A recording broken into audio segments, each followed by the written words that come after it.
Bienvenidos a un nuevo episodio de Delia Talks. Hoy algo que trasciende lo que es la historia. Me pasó de ir a ver la película Nuremberg, el juicio del siglo, y quise ponerle voz real a lo que sucedió en el Holocausto. Quedan muy pocas personas ya que puedan contar lo que pasó y lo que vivieron. Por eso hoy tenemos a Doris, hija de sobreviviente. Estaba el campo de exterminio, el campo de concentración y el campo de trabajo. Necesitaban generar miedo en la población para que acataran órdenes. Si los alemanes se enteraban que había un judío, mataban a los judíos y a quienes los habían albergado. Pues los descubrieron y pusieron una bomba. Los trenes eran los vehículos a través de los cuales transportaban a los judíos. Ella siempre tenía miedo que los nazis se dieran cuenta que ella era niña. Dejaban un señuelo para que el otro sepa que estaba vivo. Dijo, nada de lo que ustedes ven tiene que ver con la realidad. Como yo viví tener una madre sobreviviente en el Holocausto.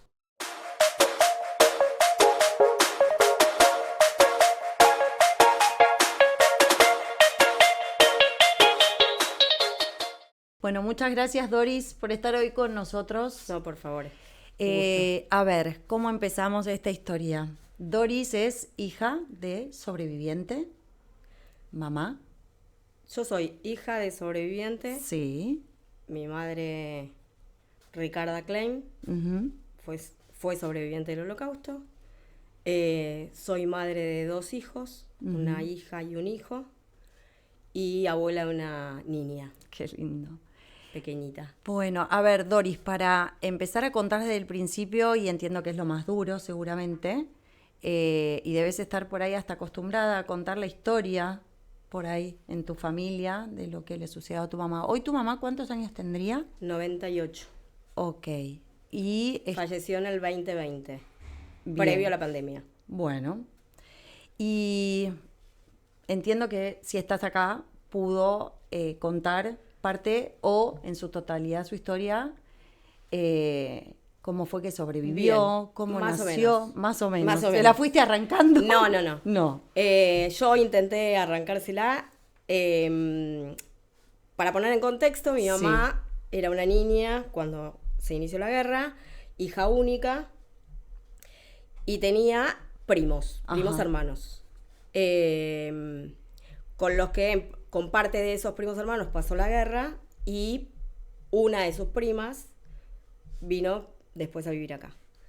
Yo lo poco que supe durante toda mi infancia y adolescencia fue a través de mi tía. Cuando le preguntaba a mi mamá me decía, no me acuerdo, no, era muy chiquita, no sé, no. Con lo cual... ¿Le era mejor guardar su historia bajo llave y seguir su vida? En principio... qué duro que habrá sido. Creo que parte de ese silencio tuvo que ver con lo que muchos sobrevivientes les pasó, que es guardar como un tesoro lo que les pasó, no transmitírselo a las siguientes generaciones para no traumarlos o alguna cuestión de miedo. De esa. Pero por otro lado, yo creo que se recostaba en que mi tía y mi tío sí hablaban. Entonces, como, bueno, no es mi responsabilidad, la responsabilidad la tienen y la asumieron otros, y como la historia era más o menos parecida, en principio, bueno, era como... Esto es toda una disquisición que yo hago frente a la situación, porque cuando nace mi hijo Federico y empieza a preguntar, de repente mi mamá se acordaba. Entonces con mi hijo sí empezó a hablar, sí le contaba, sí le respondía. Por ahí no contaba tanto, mi mamá no era mucho de hablar, pero sí de responder. Con lo cual yo me fui enterando de a poco y ya más de grande. De a poco y ya de madre. Claro, vos de grande, yo de grande. Quizás le fue más fácil ya poderlo contar ella inclusive. Bien, es algo que, según lo que yo estoy investigando, es característico de los sobrevivientes, que muchos saltean una generación y para después contarla. ¿Sí? Bien. Y yendo al punto, tu mamá cuando inicia la guerra tenía... Mi mamá cuando inicia la guerra tenía 10 años. ¿Y vivía en Cracovia. Mi mamá nace en Varsovia, pero se va a Cracovia, donde tenía a sus abuelos, algunos primos y demás. inicia la guerra y se va, porque tenía familia en Varsovia, se va a Varsovia y cuando llega a Varsovia entra al gueto. El gueto es una zona restringida que los nazis crearon en distintos lugares, hubo muchos guetos. Como barrios cerrados. Barrios cerrados. Entre comillas. Muy entre comillas. Porque costaba conseguir la comida. Sí, era un barrio cerrado porque no podían salir ni podían entrar. Exacto. Y estaba vigilado por los nazis. Estaba vigilado por los nazis, construyeron muros y su vida transcurre en principio ahí. En principio ahí. Lo que hay que decir de los guetos es que eran barrios que existían en Varsovia, no era que los crearon los nazis, con lo cual había gente que vivía en esos lugares. Uh-huh. Por lo tanto, de repente, esa gente que tenía viviendas en ese sector debieron compartir su vivienda con la gente que llegaba de afuera. Entonces, obviamente había hacinamiento, falta de comida, enfermedad. Al principio no había tantas enfermedades, pero sí después empezaron a aparecer. Los guetos empezaron a achicar porque los nazis decidieron, no, ¿para qué quieren tanto lugar? Entonces vamos a achicarlo. Más. Claro, vamos a achicarlo un poco más. Al principio, quien había llevado dinero no estaba tan mal porque había contrabando de comida y quien podía pagarla la pagaba. Pero bueno, eso a lo largo del tiempo se fue terminando. Primero había gente que no lo tenía nunca y la que sí tenía se le iba terminando. Así que bueno, vivió mi mamá con los papás, la abuela y algunos primos, todos en ahí el gueto, en un gueto, pero no en la misma vivienda. Ajá. Entonces, por ejemplo, una de las cosas que mi mamá tenía que hacer durante todo el día era llevarle comida a su abuela, uh-huh, que estaba en otra vivienda. Mi mamá contó que una de esas veces que él le estaba llevando alimento a su abuela, viene un chico de su misma edad corriendo y le arrebata el paquete. Mi mamá se asustó un montón, pero entendió que el pibe estaba muerto de hambre. O sea, claro, la cara, ella dice, yo no me puedo olvidar la cara de ese nene que tenía la misma edad que yo, pero estaba desesperado, muerto de hambre. Bueno, eso era lo que se vivía cotidianamente. Claro. Robo de comida, bueno, todo esto. Sí, y hasta ahí uno creía que quizás era lo peor que te podía pasar. Absolutamente. Pero no. El papá de mi mamá decide que es hora de... Ya el gueto se iba a destruir, o sea... Pero no se podían escapar de ahí. No se podía salir. No se podía salir. Escapar, todo el mundo se puede escapar corriendo todos los riesgos de escaparse, de que te maten. Bueno, su escapatoria fue a través de las alcantarillas. Ajá, claro, bueno. Sí, son los riesgos. Exacto, por eso no es que te podías ir caminando y decir, me voy. Quiero ir, me quiero ir y me voy, levanto la mano, puedo salir. Claro. No. Por alcantarilla. Ellos se fueron por una alcantarilla, arrastrados, porque en la alcantarilla, obviamente, ella todavía era más pequeña, pero su papá y su mamá no. Uh-huh. Y estuvieron caminando a través del agua de desecho hasta que salieron a la parte aria. La parte aria era la parte que no era el gueto, claro, ¿sí? Donde estaban los nazis y los alemanes. O sea, ahí se escaparon tu mamá, mi mamá, tus abuelos, mis abuelos y nadie más. Y nadie más. Y se fueron los tres por alcantarilla. Salieron, abrieron la tapa del registro del agua, digamos, que hay en la calle, salen y se encuentran en la calle. Sin nada. Empiezan a caminar y en esos momentos había gente no judía, que estaba del lado ario, que escondía a judíos,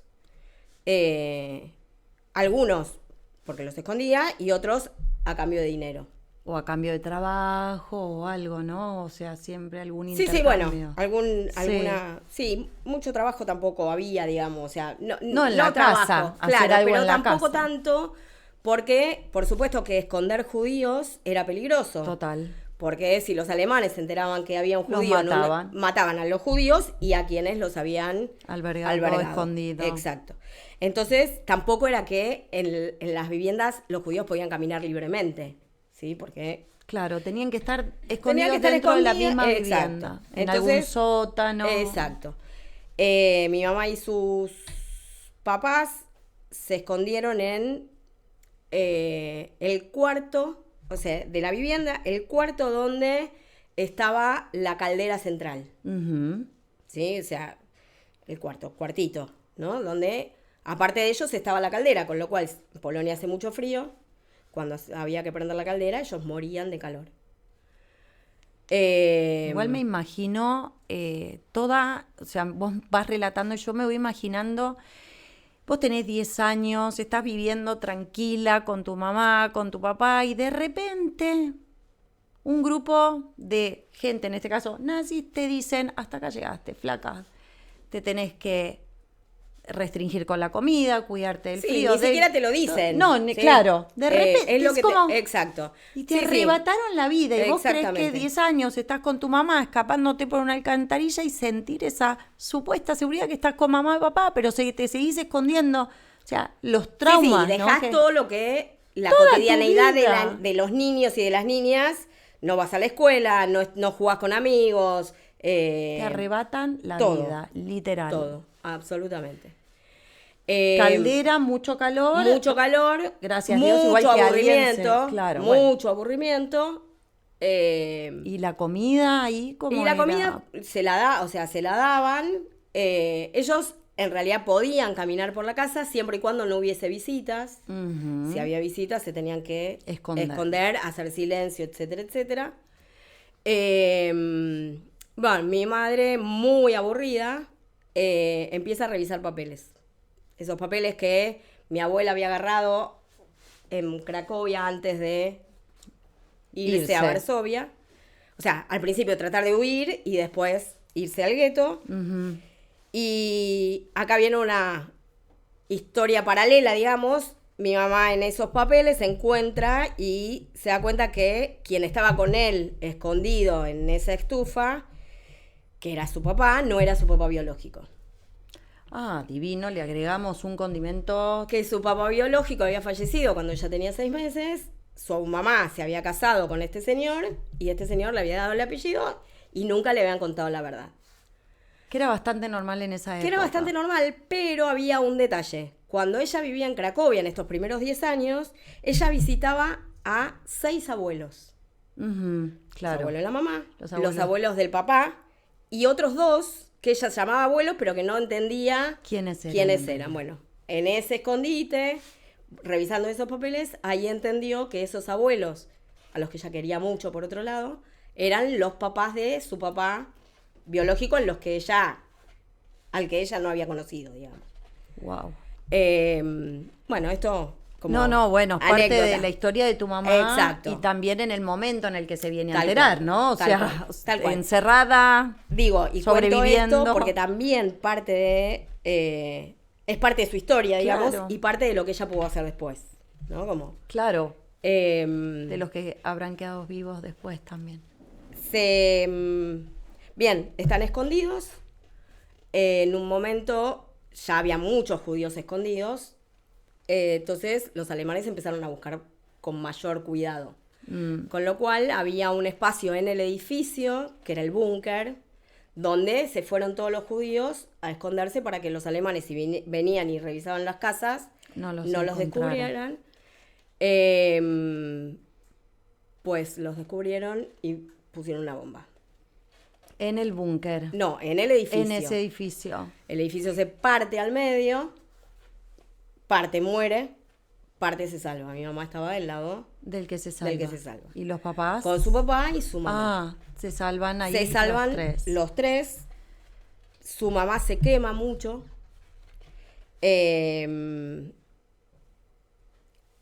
Bueno, pero se tienen que ir de ahí. Su mamá no podía casi caminar, pero de alguna manera había que llegar a algún lado. Llegan porque no es que los alemanes no pudieron matarlos porque la parte esa del edificio se salvó, pero los alemanes los llevaron hasta una iglesia en la cual empezaron a hacer la separación que hacían en el gueto. Los alemanes lo primero que hacían era, cuando uno llegaba a un lugar, era separar por un lado hombres, por otro lado mujeres y niños. Los hombres se suponía que podían trabajar, por lo tanto los niños y las mujeres tenían otro destino. Llegan a esa iglesia, hacen la separación. En esa iglesia mi mamá se encuentra con su prima, a la que no veía desde el gueto. Uh-huh. Y bueno, ahí está en la iglesia. El camino era de la iglesia ir hacia las vías del tren, porque los trenes eran los vehículos a través de los cuales transportaban a los judíos de un lugar a otro. Que no sabían ni a dónde iban a ir, ni a dónde los transportaban, y el que se portaba mal le pegaban un tiro. Sí, o sea, así, fríamente, ¿no? O sea, obviamente. No vamos a darle vuelta al tema. Obviamente. No tenían idea dónde... Y lo que tampoco sabían, tampoco se sabía en ese momento qué era lo que estaba pasando. Sí que era lo que estaba pasando, sí que había una guerra, pero no cuál era el destino real de los que judíos. Era contra ellos, o sea, la comunidad judía en especial. Exactamente. Bueno, hay una nueva, así como la parte del edificio quedó sin destruir, cuando están dirigiéndose a las vías hacia el camino hacia el tren, mi abuela hablaba muy bien alemán. Uh-huh. Con lo cual empezó a hablar con el soldado, que era quien metía a todo el mundo en los trenes, y mi mamá no tiene ni la menor idea por qué. El soldado le da una patada que en lugar de meterla en el tren, la manda para el otro lado. Segunda cuestión, donde ella dice, me salvé de casualidad. ¿Sí? Wow. A mi abuela también. Mi abuelo en ese momento, ahí mi abuelo... fue para otro lado. Y ahí es donde empieza esta parte que empiezan a separar a todas las familias. Sí, ya venía desde el gueto. O sea, en el gueto todavía podías estar juntos y después ya empezaban, claro. Porque empezaba esta división que contabas, hombres por un lado, mujeres y niños por otro. Cuando salen, o sea, mi mamá se escapa, obviamente, no fue al tren, fue para el otro lado, salió corriendo. Mi abuela, que no podía caminar mucho, la alcanzó. Ahí no tengo muy claro por qué, pero sé que tomaron otro tren, ya no un tren de carga como estos.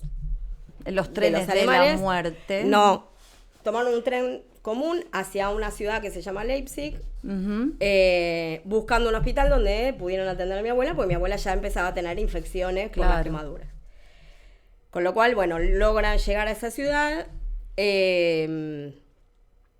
consiguen un hospital, mi abuela queda internada en el hospital, mi mamá tendría 12 años, sola por las calles de esa ciudad.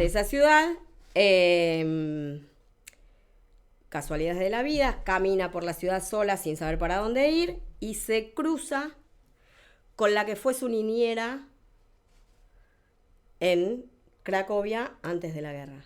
La niñera estaba casada, católica ella, la lleva a su casa. Wow. Está con su familia un tiempo, pero mi mamá sabía que se tenía que ir, porque era peligroso y porque ya la quería mucho a su niñera y no quería meterla en problemas. Exactamente. Entonces, ahora, qué increíble la mente de una persona de 12 años con todo lo que ya contaste, con su mamá en el hospital sin saber dónde está su papá ni el resto de su familia, la conciencia y el desarrollo que adquirió de un segundo para el otro. Sí. Y sin entender cómo fue que la patada dejó que ella claro.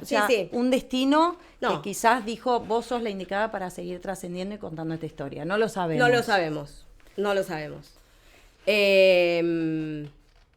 Estaba con la niñera. Estaba con la niñera. Y la mamá seguía, en el sanatorio. Hospital. Cuando la mamá se cura, se encuentran cosas que no sabemos de la bien. Vida. Sí.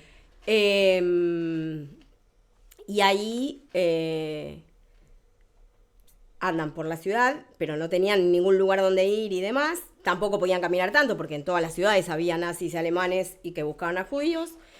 Y terminan agarrándolas y ahí sí, en un tren de carga, las llevan a un campo de trabajo. Bien, ahí, paréntesis. Sí, eso te quería, porque viste que la película inclusive nombran campos de trabajo. Después uno sabe que en realidad esos campos de trabajo no sé si eran tan de trabajo, después se llaman campos de... Claro, había 3 categorías de espacios, de campos. Estaba el campo de exterminio, el peor de todos, el campo de concentración y el campo de trabajo. El campo de concentración era donde se concentraban a todos los judíos. O sea, concentraban judíos, homosexuales.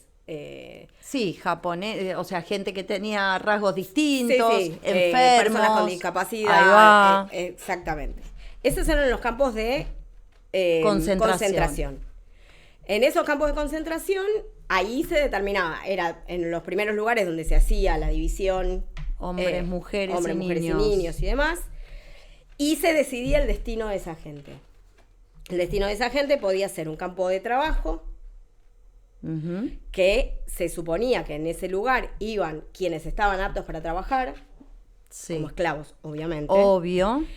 Y si no, la muerte segura en un campo de exterminio. Pero igual, para que la gente entienda, cuando hacían esa división de campos, la gente no sabía a dónde miércoles se iba. No. Siempre, o sea, te decían, te mando allá y te vas. No, ni siquiera eso. O sea, porque como los nazis trabajaban con la psiquis de la gente, siempre estaba te estamos llevando a un lugar mejor. Wow. ¿Sí? O sea, te estamos llevando de acá. De hecho, les decían, por ejemplo, que llevaran sus pertenencias. Para sacárselas después. Esto fue después, pero para el que escucha... Ah, bueno, voy a tener algo mejor. O me van a llevar a trabajar a un lugar mejor, ¿sí? O sea... sí, queda muy claro que trabajaban con la psiquis y en la película inclusive se ve muy bien eso también. Muy claro. Ellos digamos, el nazismo claramente trabajaba con 2 cuestiones.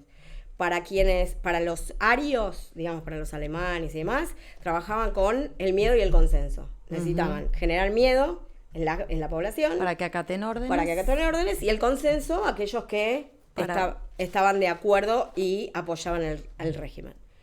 Ahora, con los judíos, claramente no. O sea, era miedo, terror y la psiquis. Y el trabajo psicológico. Exacto. Entonces se van en el tren. Se van en el tren hacia un campo de trabajo que era una fábrica donde ellos tenían que... Bueno, lo primero que tuvieron que hacer es cavar todo el perímetro del campo para que nadie entrara y nadie saliera. Sí, claro, describamos campo, porque uno cree que es un campo y que yo no. Es un espacio. En este caso, el campo de trabajo al que mi mamá fue era una fábrica de lamparitas eléctricas. Ajá. ¿Sí? Que durante la guerra se transformó en una fábrica de hilos de alambre para los aviones. Entonces el trabajo de las mujeres que estaban en ese campo era afinar, estirar, afinar esos alambres hasta que quede del grosor de un pelo, por ejemplo, para que los alemanes después lo pudieran usar en los aviones. Trabajo arduo, recontra sí, millones pesado, de horas por un plato de comida. Por un platito de comida. Y casi ni dormir. Sin dormir, etcétera. Y aparte ya estamos hablando de que habían transcurrido bastantes años, con lo cual venía acumulado. ¿Cuántos años tenía cuando entra? Y ella... porque arranca todo con 10 años. Arranca con 10 años y ahí habrá tenido 14. Claro, ya habían pasado 4 años. Sí, más o menos, sí. Convengamos que la guerra empezó en el 39, terminó en el 45, duró 6 años. Sí. El campo de trabajo fue lo último que ella hizo en este periodo. Fue ponele año y medio antes de la finalización de la guerra. Bueno, ella siempre, lo que comentaba era que ella siempre tenía miedo que los nazis se dieran cuenta que ella era niña. Porque ella no tenía que estar ahí. Los niños no estaban trabajando. O sea, no había otros niños. No. O sea, tuvo una suerte, my God, terrible. Entonces ella siempre tenía miedo de que los nazis se dieran cuenta que le estaban pagando la comida a alguien una de 14 años. Claro, que por ende, su cabeza era, me hago pasar por una de 20. Exactamente. Entonces ella trabajó a la par de los adultos. Qué esfuerzo, qué sacrificio, qué locura. Una de las cosas que logró, digamos, en esto, por supuesto que los campos de trabajo, o los campos en general, estaban custodiados por soldados nazis y algunos soldados polacos. Bueno, hubo un soldado que, por supuesto que quienes estaban en los campos le ilustraban las botas, o sea, eran esclavos. Y hubo un soldado que, por esas casualidades de la vida también, le gustó como mi mamá ilustraba las botas, con lo cual mi mamá todas las mañanas iba y le ilustraba las botas. Eso a mi mamá le daba la ventaja de tener un tiempo, primero de estar en un lugar medianamente seguro. Ella se sentía segura porque estaba al lado de un soldado, ¿sí? Y por otro lado, muchas veces le representaba, por ejemplo, una ración más de alimento. Sí. Que repartía con su mamá, con la gente. Sí, no vamos a andar más allá, pero claramente a mí, cuando me contaste esta experiencia de tu mamá, digo, menos mal que no se enamoró de tu mamá del soldado, ¿no? No lo sabemos. Pero solían pasar estas cosas también. Sí, no creo que hubiese habido enamoramientos, sí violaciones. Bueno, no quería ser tan bruta. No, pero sí, claramente. Para ser más gráficos, si me ilustras la bota y me gusta cómo lo haces, te agarro y digamos. No, en principio, que yo sepa, que ella haya contado, no fue pero así. Pero que sucedió. Que había casos, sí, muchísimos. Y no solo de soldados nazis, sino de soldados polacos también. Bueno, y finalmente está por terminar la guerra. Ella seguía ahí con su mamá. Con su mamá y con su prima. Tuvo mucha suerte de poder estar con dos mujeres que le eran... Exacto. Que también, aparte, la mamá, más allá de toda esta mentalidad que tuvo que desarrollar, que hablábamos recién, tener a tu mamá al lado. Sí. En un momento así, debe haber sido... Obvio. Increíble. Obvio. Y bueno, un día, cuando ya se estaba terminando la guerra, cuando los rusos ya estaban llegando, los soldados se escapan, obviamente, o se van, con lo cual queda el campo medianamente libre. Ellas no entendían mucho, pero pudieron salir del campo y ahí es la finalización de mi mamá dentro del contexto guerra. Sí, ahora viene lo siguiente. Todo el post de lo que le sucede a una persona que logra sobrevivir. Sí, primero entender que había pasado una guerra. Claro. Que se habían salvado porque ellos no sabían qué pasó con la otra gente. No se imaginaban. En ese momento ya se empezó a conocer. De hecho, ya en el gueto, hablando años anteriores, hubo resistencia de los judíos dentro del gueto. Sí, los mataban frente a todos. Porque ya se empezaba a conocer cuál era el destino de estos guetos y de estos campos, con lo cual hubo judíos que se resistieron y hubo resistencia armada, etcétera, etcétera. Pero bueno, era todo lo que se decía, no había internet, no se conocían las historias del mismo modo que hoy. No, pero esos que se resistían, no es que los llevaban a un lugar y le decían, tenés que portarte bien, no, le pegaban un balazo enfrente a todo el mundo en la calle. Era la resistencia armada, claro. Con lo cual era enfrentarse de forma armada contra el enemigo, digamos. Exacto. Y después pasó lo que pasó, muchos murieron, muchos se salvaron, como hubo resistencia armada en los campos, hubo resistencia armada en los guetos y hubo resistencia armada en los bosques, digamos. Exacto. ¿Sí? Así que bueno, termina la guerra, mi mamá por suerte, como vos dijiste, estaba con su mamá y con su prima, pero bueno, ¿qué pasó con el resto de la familia? ¿Qué pasó con el resto? Entonces ahí empieza la búsqueda. La búsqueda, ¿sí?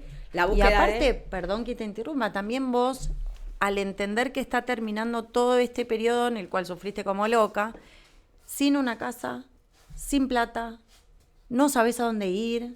O sea, ya viene toda la fase 2 también, que no deja de ser tan traumática como la primera. Sí, claro. O sea, sí. No, yo creo que probablemente más, es peor. O más. Porque es cuando empezás a entender todo lo que te pasó. Todo lo que te pasó, quiénes no están más. Y bueno, y cómo reencontrarte con los que sí. Sí. ¿No? Bueno, el reencuentro también fue... Esto sí parece una historia de novela dentro de toda esta... Es que son novelas, Doris, o sea... No, fue realidad. Por eso, la gente claro, cree, no. cuando... Por eso hago esta analogía al principio con el tema de la película y dejar de decir que fue ficción, pasó de verdad. Sí, pasó de verdad, absolutamente. La prima de mi mamá, que era mayor que mi mamá, estaba de novia antes de la guerra. Uh-huh.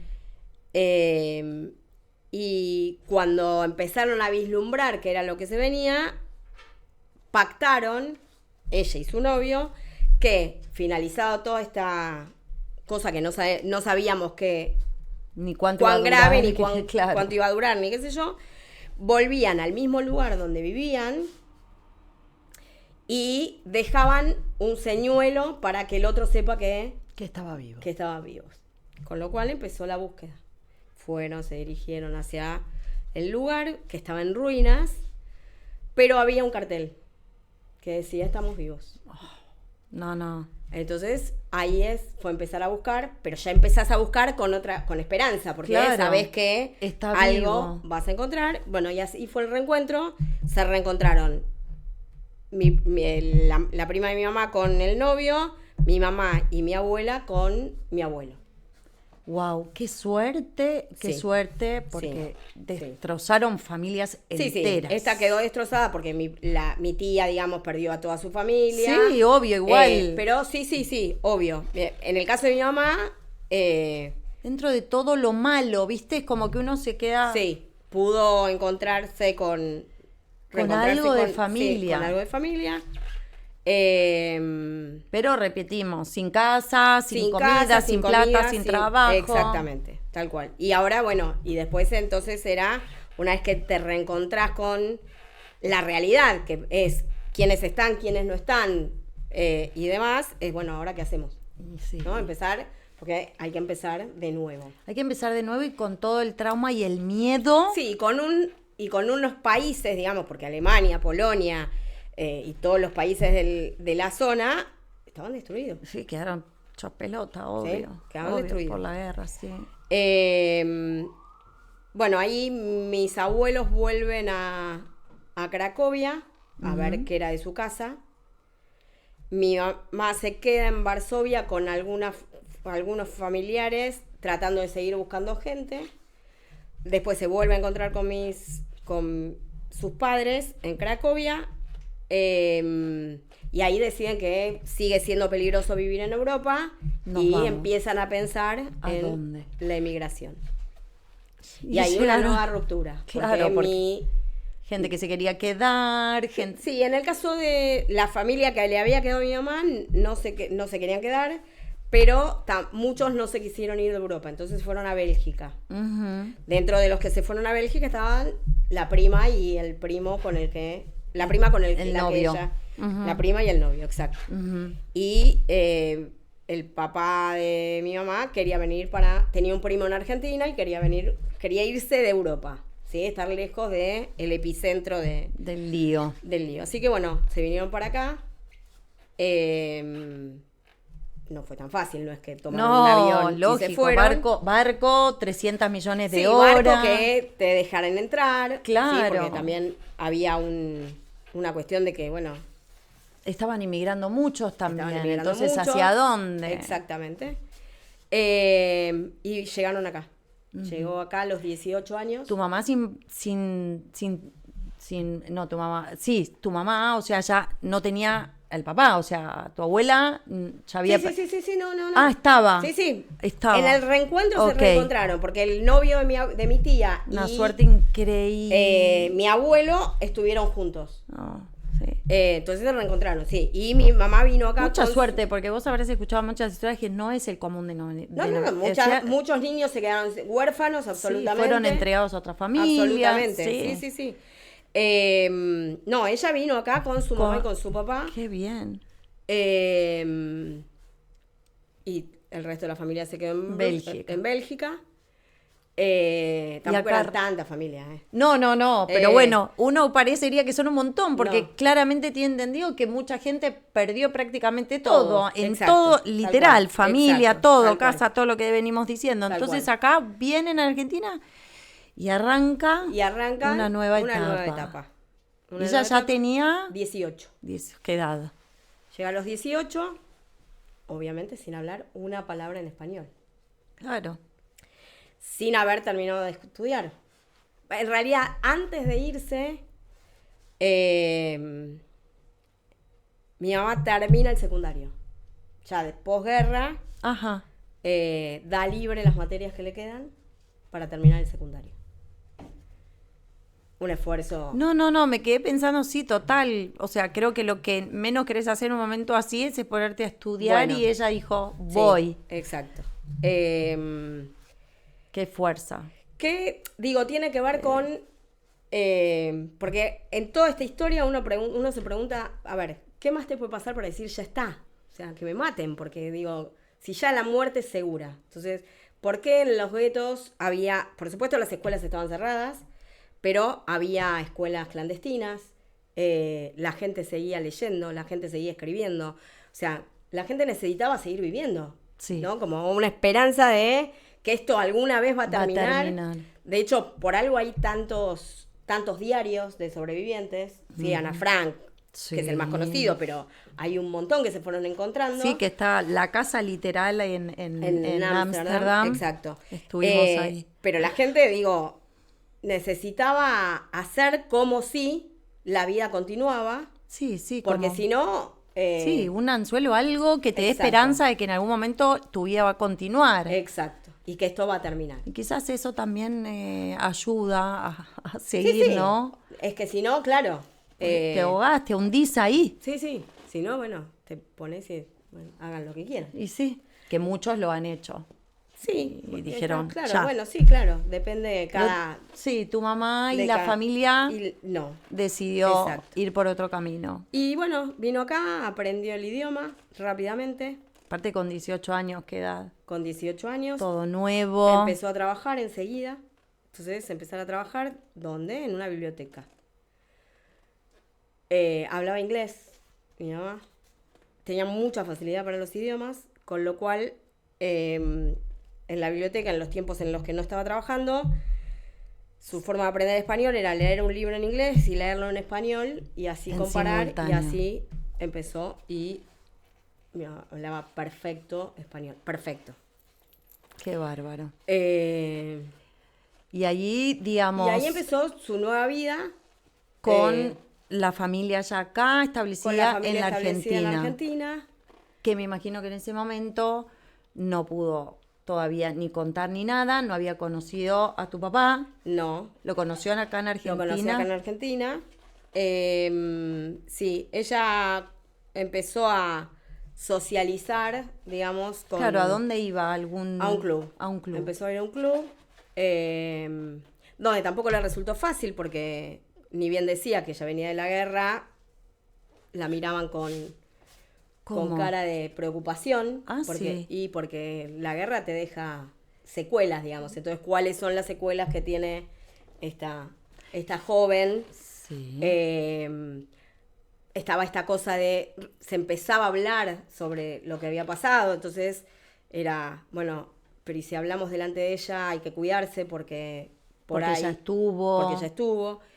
Y nada, un día le pasó, como todo joven, salían los sábados a la tarde y el grupo de amigas decidió que iban a ir al cine. Ujú. Y se había estrenado una de estas películas de la guerra, de la Segunda Guerra. Wow. Y están esperando en la puerta del cine, la ven llegar a ella y ahí entienden que estaban por ir a ver una película de la Segunda Guerra con mi mamá. Y entonces le dijeron, no, bueno, cambiemos de planes. Mi mamá dijo, no, Vamos. vamos. Dice, nada de lo que... Y ahí les dijo, nada de lo que ustedes van a ver, tiene que ver con la realidad. Mm. Lo único que les pido es que mientras estemos dentro del cine, no coman. Que no compren pochoclos, que no coman. Porque sentía como que eso sería una falta de respeto hacia lo que estaban viendo. Hacia lo que estaban viendo. Y de hecho, con mi mamá no podíamos ir al cine a comer nunca. O sea, que yo no entendía porque todos los nenes iban. Claro, compraban pochoclos, a mí no me compraban nunca pochoclos y yo no tenía idea por qué. Después entendí el motivo. Pero dijo, bueno, lo que se ve en las películas no tiene nada que ver con la realidad. O sea, vivirlo es siempre otra cosa. La realidad supera la ficción, sin dudas, es así. Es otra cosa. Así que bueno, esa fue su... Y en ese grupo, con esa gente en ese club, conocí a mi papá. Y ahí se casaron y ahí viniste. Ahí se casaron, ahí tuvieron 2 hijos. Mi hermano, que es 1 año mayor que yo, y yo. Ahora, qué increíble, porque uno arrancamos con toda esta historia como para reconstruir un poco todo lo que le pasó, y seguramente a lo largo de tu crecimiento, de tu infancia, de tu educación, tanto de tu mamá como tu papá, seguramente sentiste que le haya quedado algún dolor, algún miedo en la educación hacia vos y tu hermano. No sé si dolor o secuelas. Miedo, sí, secuelas, claramente. Una muy marcada tiene que ver con el estudio. ¿Cuál es? No había ninguna posibilidad que nosotros seamos malos estudiantes o que decidamos ir a trabajar cuando terminamos el secundario, ir a trabajar y no estudiar. El estudio era fundamental porque ella no pudo estudiar. Claro. Y tuvo que trabajar. Sí, en principio, claro. Tuvo que ir a esta fábrica y hacer los alambres, obvio, digamos. Así que eso fue una cosa muy marcada. Y ustedes le hicieron caso. Nosotros le hicimos caso, sí. Nosotros le hicimos caso, creo que no había otra posibilidad. ¿Entendés? No había ninguna chance. O sea, es como que a vos te digan, no sé, no te podés tirar por el balcón. Claro. Obvio, ¿no? Así. Para nosotros era obvio que eso era así. ¿Sí? Qué increíble. ¿Qué te enseñó ella sobre la vida? Te lo voy a resumir en una anécdota. A ver. Dijimos que mi mamá se escapa por la alcantarilla del gueto, sale a la parte aria, después de mucho tiempo de no comer. Y cuando levantan el registro de la tapa de la alcantarilla, enfrente hay una panadería. Por supuesto que como ella se escaparon muchos. Sí. La gente se abalanzó a esa panadería. Mi mamá en ese momento pierde de vista a su mamá porque ella la estaba buscando para pedirle permiso para comer. No la encuentra. Entonces busca al dueño de la panadería y le pregunta si puede agarrar un pedazo de pan. El dueño de la panadería no entiende. Como alguien que viene de no comer y de... Le pregunta si puede agarrar un pedazo de pan. Y mi mamá lo que decía era que a ella le habían enseñado que no pedir permiso es robar y que ella no era ladrona, que ella no iba a robar. Por eso pidió permiso. Eso me enseñó mi mamá. Increíble, la verdad. Wow, decime, Tori, vamos a hablar un poco de esto porque esto me llama poderosamente la atención. Escribiste hace un libro, Mi vida en presente. Quiero que me cuentes un poco qué es lo que transmitís. Todavía no lo leí, lo voy a leer. Gracias. No, por favor. Para eso está escrito, para que lo lean. Sí, me emociona un montón, la verdad, toda la historia me llega de cerca, por supuesto, y quiero que le cuentes a la gente por qué decidiste escribir este libro y brevemente, supongo que está dedicado a tu mamá o a tu familia en general, pero ¿qué fue lo que te llevó quizás transmitir todo eso? No. Contanos. Bueno, sí, algo sí. Así como mi mamá no contaba su historia. Claro. Yo lo único que sabía era que mi mamá iba a un taller literario. Que escribía en el taller literario no tenía ni la menor idea, pero como ella no sabía qué hacía yo en la escuela, digo, ¿no? Como sabíamos que hacía tal actividad, pero un día me pide... Por supuesto, estamos hablando cuando no existía la computadora, entonces mi mamá escribía a mano o a través de la máquina de escribir y me pide que digitalice los cuentos que había escrito años A. Ella había, eso no lo contaste, ella había escrito unos cuentos. Pero no en la época de la guerra. Ah, antes. Después. Después. Termina la guerra, cuando viene acá, en español. Ah, ok. Ella va a un taller literario, siempre le gustó mucho leer, la lectura, la escritura, y qué sé yo, estar en la biblioteca, va a un taller literario. Hasta ahí sabía yo. Un día, muchos años después, me pide que le digitalice los libros, los cuentos. Los cuentos, eso. Cuando yo empiezo a digitalizarle los cuentos, obviamente empiezo a leerlos. En esos cuentos, mi mamá relató toda su vida. Era su manera de Era poder su manera liberar su pasado, y los tenía guardados. No era que te mostraba lo que estaba escribiendo. Así que bueno, digitalicé esos cuentos y ahí, dije yo... No, pero no es esto, ¿eh? No. Pero ahí sí te fuiste enterando parte de la historia. Ahí me fui enterando que era más o menos simultáneamente a cuando le empezó a contar a Federico, digamos, ¿no? Ok. Como, digo Federico y no Florencia, porque tengo 2 hijos, pero el que preguntaba mucho era tu hijo. Era Fede. Entonces, empiezo a digitalizar esos cuentos y digo, algo hay que hacer con esto, ¿sí? Y no sabía qué. Mi mamá fallece. Uh-huh. ¿A qué edad falleció? Mi mamá fallece a los 93. Longeva. Con todo ese peso, esa carga, ¿no? Sí. Vive más que cualquier otro ser humano que por ahí no pasa ni atraviesan esas locuras. Bueno, yo creo que atravesar esas locuras hace que seas más fuerte. Sí, creo, no sé. Con lo cual falleció mi mamá y yo dije, esos cuentos yo no los puedo publicar. Porque no me parecía... Claro, no son de mi autoría, habría que corregirlos, ¿no? Corrección de estilo, digamos, o cosas por el estilo, y la verdad que no. Pero dije, esto hay que hacer algo, y entre paréntesis, yo soy profesora de matemática y física, ¿sí? Ay, qué difícil. 2 materias nada que ver con la escritura. 2 materias que me iban muy mal. Entonces dije, bueno, no sé, algo tengo que hacer. Siempre me gustó leer, me gustó escribir. No, siempre me gustó leer, cuando era chica no, pero siempre me gustó escribir. Nunca lo había hecho. En un momento de la pandemia yo toco el piano y entonces empecé a musicalizar textos. Digo, bueno, por ahí musicalizar textos, algo, no sé. ¿Vos sentías que igual algo tenía que hacer?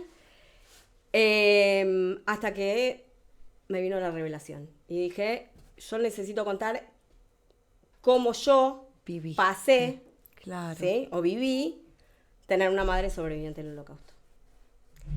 Y acá nace Mi vida en presente después de la Shoah, que es después del Holocausto. Exacto. Y es en realidad, por supuesto que está contada la vida, relatada la vida de mi mamá, en un paralelismo con mi vida. Entonces, el que lo lee se va a encontrar con capítulos que relatan la vida de mi mamá y en la misma edad, mi vida. ¿Sí? Entonces, a los 10 años, cuando mi mamá empieza a vivir todo este horror, y yo a los 10 años, que era una nena que jugaba y que en la calle, con comida, con casa, familia. Y así voy relatando en paralelo la vida de ella y la vida... mi vida, hasta que confluyen en el nacimiento de mis hijos y mi mamá relatándole su vida a mis hijos. O sea, que pasa del pasado al presente, el pasado Exactamente. Que lo hace dentro de todo llevadero, y también es una forma de, no solo el paralelismo, supongo, de esto de la persona que te crió y sos hoy, ¿no? Con todo lo que... Y la figura también, seguramente, de tu papá frente a todo esto, porque ya la conoció pasando toda la... Sí. Y no era una persona que hablara mucho, por lo que veo. Mi mamá no era una persona que hablara mucho, y no era una persona... O sea, mi mamá fue una persona hasta el nacimiento de mis hijos y otra. ¿Sí? Entonces son todos rompecabezas que después uno como familia lo va armando, porque les cuesta mucho contar lo que pasaron, porque prefieren, como arrancaste el podcast, es guardemos todo en la cajita. Pero guardemos todo y demostremos poco. O sea, yo fui una niña, y mi hermano también, increíblemente querida.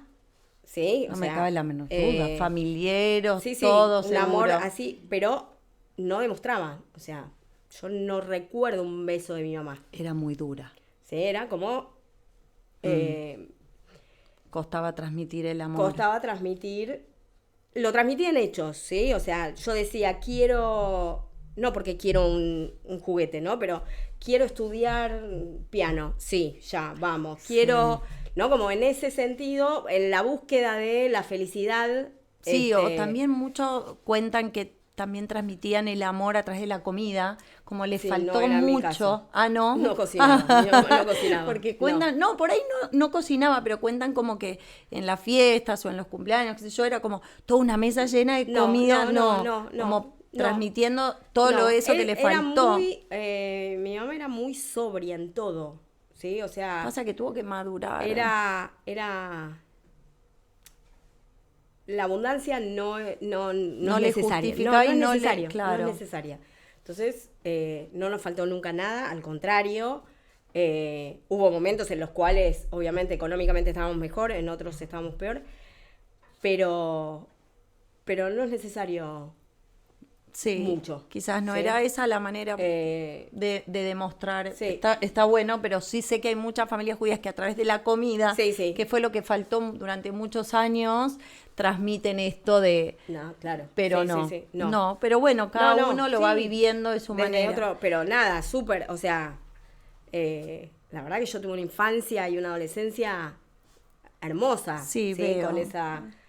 Con esa familia, digamos, ¿no? Y de mucha sabiduría también, ¿no? Sí, entiendo, muchas veces me enojaba, o sea, porque no poder conocer la verdad, o porque había algo que, por ejemplo, también sucedía en mi casa, había muchos silencios, ¿sí? Muchas cosas no dichas, no solo de esto, ¿no? Como, bueno, mi mamá hablaba polaco con mi papá, que entendía polaco, si bien no era polaco, para que nosotros no nos enteráramos de cosas, ¿no? Como esto de que, bueno, le pasó, digo, se enteró en un escondite que su papá no era su papá, ¿no? Claro. Como, pero bueno, a mí me enojaban, por ahí había momentos en los que me enojaban y hoy entiendo todo. Claro, te enojaba que no te contara, pero bueno, hoy entendés por qué también ese silencio, ¿no? Todo. Quizás no era el momento, no estaban preparados, o sea que, más allá de todo, veo que fue una mamá divina, que la recordás con la mejor... Sí, la extraño todos los días, aparte.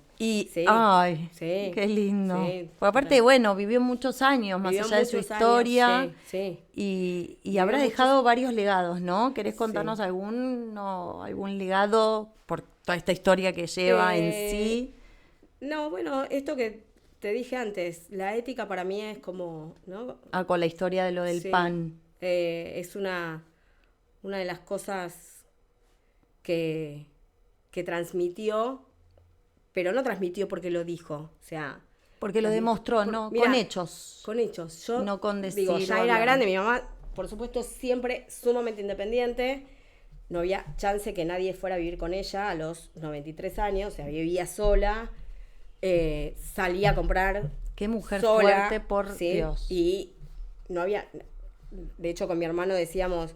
Bueno, en el momento que no pueda, ¿qué hacemos? Porque, bueno, por supuesto, decidió. Pudo siempre. Hasta que dijo, ahora no puedo, y se murió, fue así.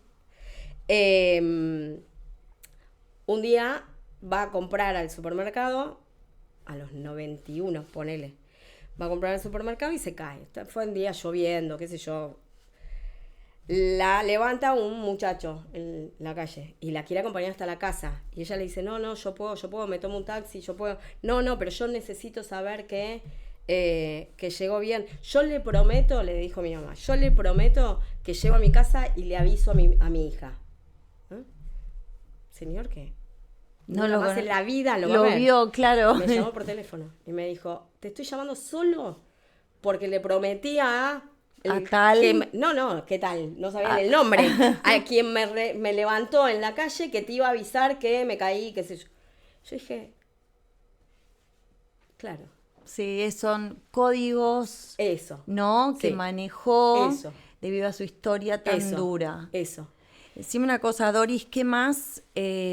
Para ir cerrando, podría igual seguir hablando con vos porque todo trasciende, toda esta historia, todo es dura, pero también es importante transmitirla de generación en generación. Creo que esta vez me tocó como transmitirla a mí a mis 50 años a través de este podcast. Yo te agradezco mucho que estés. ¿Y qué le dirías a la gente que está escuchando del otro lado, como para darle un cierre, para no quedarnos en que esto fue historia o a través de una película, sino que pasó de verdad? No, esto pasó de verdad. Nadie dice que no vuelva a pasar.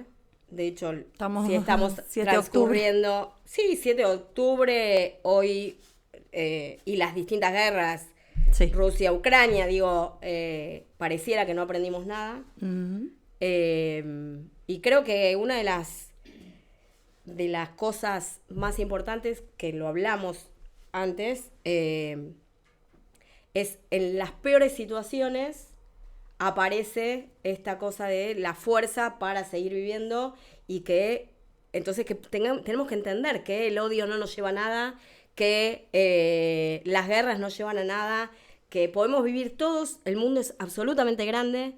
Y que en definitiva todos nosotros somos víctimas de algo, ¿no? Seguramente a través de una guerra injusta. Seguramente, toda guerra es injusta. Con lo cual, sí, para mí en estos momentos donde el odio, el hate, está como a la orden del día, y bueno, me parece que no aprendimos nada. No aprendimos nada y deberíamos empezar a aprender.